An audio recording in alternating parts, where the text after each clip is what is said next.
सध्या आपण त्यांची चर्चा करणार आहोत। काय सांगाल, धनगरी रुद्रनाथ हा जो कार्यक्रम आहे त्यासाठी बैठक घेण्यात आली, नेमकं काय त्यावरची माहिती आहे? बघा, पुण्यश्लोक अहिल्यादेवी होळकर यांच्या जयंतीचं हे त्रिशताब्दी वर्ष आहे आणि म्हणून संपूर्ण महाराष्ट्रातील अहिल्या भक्तांनी ठरवलंय की अहिल्यादेवींच्या व्यक्तिमत्वाला साजेसा असा अभिवादनाचा कार्यक्रम घ्यायचा आणि तो पुण्यात घ्यायचा। धनगर समाजाकडे एक मोठी सांस्कृतिक परंपरा आहे, सांस्कृतिक मोठा वारसा आहे। ढोल आहे, ढोलवादक आहेत, गजनृत्य आहेत, उभीकार आहेत। ह्या ज्या परंपरा आहेत त्या परंपरा जपल्या पाहिजेत, जतन केल्या पाहिजेत आणि अहिल्यादेवींच्या जयंतीच्या निमित्तानं एक मोठं जागतिक स्वरूपाचा सांस्कृतिक प्रदर्शन झालं पाहिजे असं ठरवलंय। आणि म्हणून पुण्यामध्ये अहिल्यादेवींना अभिवादन करण्यासाठी 50,000 धनगरी ढोल हे एका वेळेस धनगरी रुद्रनाथ करणार आहेत। त्यांच्यासोबत धनगरी गजनृत्य आहे, ते पण हजारो लोक या कार्यक्रमामध्ये सहभागी होणार आहेत। ओवीकार मंडळ आहेत की जे पूर्वीपासून ओव्या गातात, ज्यांचं शिक्षण नाही, ज्यांना कुठं प्रशिक्षित केलं जात नाही, परंतु उपजत आहे आणि ते हजारो ग्रुप हे या कार्यक्रमामध्ये सहभागी होणार आहेत। करमाळामध्ये आज सकाळपासून पंढरपूर, दुसरी करकम, तिसरी टेंभुर्णी आणि आता माझी 4थी बैठक आहे। लोकांचा खूप उत्स्फूर्त पाठिंबा आहे, प्रतिसाद आहे। लोकांना वाटतं आता कधी हा कार्यक्रम होतोय आणि आम्ही त्या कार्यक्रमात जाऊन कधी ढोल वाजवतोय, अशी एक भावना लोकांच्या मध्ये तयार झालेली आहे। या कार्यक्रमासाठी नेमकं कोण कोण प्रमुख म्हणून उपस्थित राहणार आहे? बघा, हे सगळे विषय आमचे प्रमुख जे मंडळी आम्हाला अपेक्षित आहेत त्यांना मी निमंत्रण दिलेलं आहे आणि अधिकृतपणे त्यांच्याकडून आम्हाला येण्याचा होकार आला की आम्ही तुम्हाला सगळ्यांना सांगू। यामध्ये पाहतोय की आज पहलगाम येथे अतिरेक्यांचा हल्ला झाला आहे, त्याबाबत काय प्रतिक्रिया असणार आहे?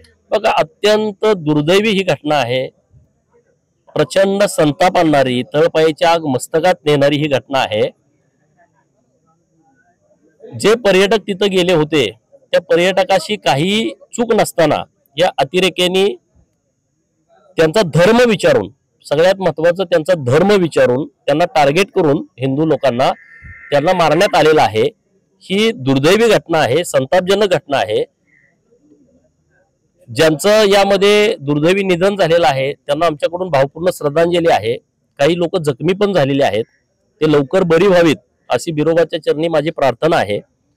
परंतु आता ज्यांनी ही खोड काढलेली आहे, भारताच्या विकासाच्या वाटा अडवण्याच्या दृष्टिकोनातून जम्मू काश्मीरमध्ये 370 कलम हटवल्याच्या नंतर एक विकासाच्या दृष्टिकोनातून मोठी चळवळ तिथे उभा राहिली होती, ती थांबवण्याच्या दृष्टिकोनातून हे जे पाप केलेलं आहे, ज्यांनी कुणी केलेलं आहे त्यांना योग्य धडा हा माननीय मोदी साहेबांच्या नेतृत्वात त्यांना दिला जाईल, शिकवला जाईल। आपण पाहतोय की धनगरी रुद्रनाथ कार्यक्रम असेल तर चौंडी येथे कॅबिनेट एक बैठक देखील होणार आहे। यामध्ये आपण पाहतोय की धनगर आरक्षणासाठी धनगर बांधव असतील, ढोल वाजवणारे असतील, यांनी रास्ता रोको आंदोलन केले होते, त्यांच्यावरती अनेक गुन्हे दाखल झाले। तर या दोन्ही कार्यक्रमावर हे गुन्हे दाखल मागे घेण्याच्या संदर्भात काय निर्णय होऊ शकतो का? बघा, राज्याचे मुख्यमंत्री माननीय देवाभाऊंचं मी आभार व्यक्त करतो, अभिनंदन करतो की अहिल्यादेवींच्या विचारावरतीच हे सरकार चाललेलं आहे। हे वेळोवेळी सिद्ध होत आहे, कारण सोलापूरच्या विद्यापीठाला नाव देण्याचा विषय जेव्हा पुढे आला, 2014ला सोलापूर विद्यापीठ स्थापन झालं, परंतु 2014 ते 2018 पर्यंत आंदोलन सुरू होती। सर्व लोक प्रयत्न करत होती, रास्ता रोको, जेल भरो, मोठमोठे मोर्चे, उपोषण असे सुरू होती आंदोलन, पण कोणी दखल घेत नव्हतं। माननीय तत्कालीन मुख्यमंत्री देवाभाऊंनी सोलापूर विद्यापीठाला पुण्यश्लोक अहिल्यादेवी होळकर सोलापूर विद्यापीठ नामकरण करण्याचा क्रांतिकारी निर्णय केला। नंतर आम्ही गेल्या वर्षी मागणी केली की अहमदनगर जिल्ह्यामध्ये चौंडी गावामध्ये अहिल्यादेवींचा जन्म झालाय आणि अहिल्यादेवींचं काम इतकं मोठं आहे, देशभर काम केलेलं आहे, जगभर त्यांचं नाव आहे आणि त्यामुळं अहमदनगरचं नाव बदलून पुण्यश्लोक अहिल्यादेवी नगर ठेवावं। 1 वर्षाच्या आतमध्ये तिथंही नाव बदललं, पुण्यश्लोक अहिल्यानगर ठेवलं। काशी विश्वेश्वराच्या मंदिराचा कॉरिडॉर 2018ला डेव्हलप करायचं काम पंतप्रधान महोदयांनी हातामध्ये घेतलं। 1770ला पुण्यश्लोक अहिल्यादेवी होळकरांनी हे जे मुघल लोकांनी ही मंदिरं या देशातली पाडली, त्यामध्ये काशी विश्वेश्वराचं पण मंदिर होतं। अखंड हिंदुस्थानातील हिंदूंचं हे पवित्र ठिकाण आहे। प्रत्येक माणसाला आयुष्यात जन्माला आल्यानंतर वाटतं मी एकदा तरी काशीला जावं, अशा मंदिराचा नासधूस त्या लोकांनी केली होती। तर पुण्यश्लोक अहिल्यादेवीने त्या मंदिराचा जीर्णोद्धार केला। 1770 नंतर 2018 पर्यंत तिकडे कुणाचंच लक्ष नाही, त्या मंदिराची साधी डागडुजी पण कुणी केली नाही. परंतु नरेंद्र मोदी साहेबांना वाटलं की पुण्यश्लोक अहिल्या देवींनी 1770 जे जीर्णोद्धाराचं काम केलंय ते आता नव्यानं करण्याची आवश्यकता आहे. म्हणजे अहिल्या देवींच्या विचारावरती ते चाललेले आहेत. आणि काशी विश्वेश्वराचा कॉरिडॉर डेव्हलप केला, 2018ला काम सुरू केलं, 2,500-3 हजार कोटीचं काम आहे. मला आनंद या गोष्टीचा आहे की तो कॉरिडॉर इतक्या चांगल्या पद्धतीने डेव्हलप झाला. परंतु गेट नंबर 1 वरती पुण्यश्लोक अहिल्या देवींचा पूर्णाकृती पुतळा हे काशी विश्वेश्वराच्या मंदिराच्या प्रांगणामध्ये बसवलाय. मोदी साहेबांचं पण आम्हाला या माध्यमातून धन्यवाद द्यायचा आहे. म्हणजे विचारावरती चाललंय, नुसतं बोलून होत नाही, कृती करावी लागते. आता सरकारकडे आम्ही विनंती केली की 300वी जयंती आहे, त्रिशताब्दी जयंती आहे, सरकारनं कॅबिनेट चौंडीमध्ये घ्यावी.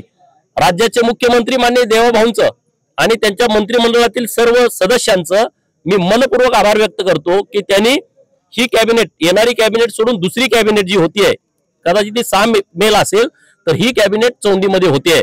या आम्हाला आनंदाची बाब आहे, अभिमानाची बाब आहे, लोकांच्या मध्ये ऊर्जा निर्माण करणारी ही गोष्ट आहे. आता विषय आंदोलनाचा आहे की धनगर समाजाच्या आरक्षणामध्ये अनेक सहकारी रस्त्यावरती येतात आणि तेव्हा आंदोलन होत आहेत. तर त्या सगळ्या महाराष्ट्रातल्या ज्यांच्यावरती केसेस दाखल झालेले आहेत आणि 5 लाखाच्या आत नुकसान आहे, हे अत्यंत महत्वाचं, 5 लाखाच्या आतमध्ये नुकसान आहे, त्या सगळ्यांनी त्यांचे केस नंबर आणि नाव, ज्यांचं कुणाचं प्रमुख नाव आहे 1 नंबरचं नाव, त्यांची यादी मला दिली तर मी सरकारकडे ती यादी देईल आणि ह्या केसेस काढण्याची जी प्रक्रिया आहे ती प्रक्रिया आपल्याला पूर्ण करून घ्यावी लागेल. त्यामधून ह्या केसेस विड्रॉल होतील. त्याला काही नव्यानं निर्णय घेण्याची आवश्यकता नाही. सरकारनं तसा निर्णय घेतलेला आहे की सरकारी केसेस दाखल झालेले आहेत, ज्या सामाजिक कामासाठी दाखल झालेले आहेत आणि ज्याचं नुकसान 5 लाखाच्या आतमध्ये आहे, त्या सगळ्या केसेस विड्रॉल करायच्या आहेत. यामध्ये महत्वाचा एक मुद्दा म्हणजे आपण पाहतो की धनगर आरक्षणासाठी वारंवार आपण आक्रमक होता, आता नेमका तो मुद्दा देखील थोडासा भरकटताना पाहायला मिळतो. बघा, मुद्दा कुठला भरकटत नाही. समाज, धनगर समाजाच्या आरक्षणाच्या मुद्द्यावरती कालही ठाम होता, आजही ठाम आहे, उद्याही ठाम आहे. आता हा विषय जो आहे तो अहिल्या देवींच्या जयंतीचा विषय आहे. धनगर समाजाच्या आरक्षणाचा मुद्दा कधी भरकटला नाही, भरकटू दिला जाणार नाही आणि त्या मुद्द्यापासून आम्ही बाजूला जाणार नाही. आता अहिल्या देवींना अभिवादन करणं हा आता आमच्यासाठीचा खूप महत्वाचा कार्यक्रम आहे आणि धनगर समाजाच्या आरक्षणाच्या विषयावरती सुद्धा आम्ही सगळेजण त्याच मुद्द्यावरती ठाम आहोत. आमचा प्रयत्न सुरू आहे. नक्कीच आपण पाहतोय की आमदार गोपीचंद पडळकर या ठिकाणी ज्या धनगर आरक्षण बांधव आहेत त्यांनी जे आंदोलन केली त्या आंदोलनामध्ये त्यांच्यावर देखील अनेक गुन्हे दाखल झाले, त्यांचे नाव जे आहेत शीतल कुमार मोठे, TV9 मराठी, करमाळा.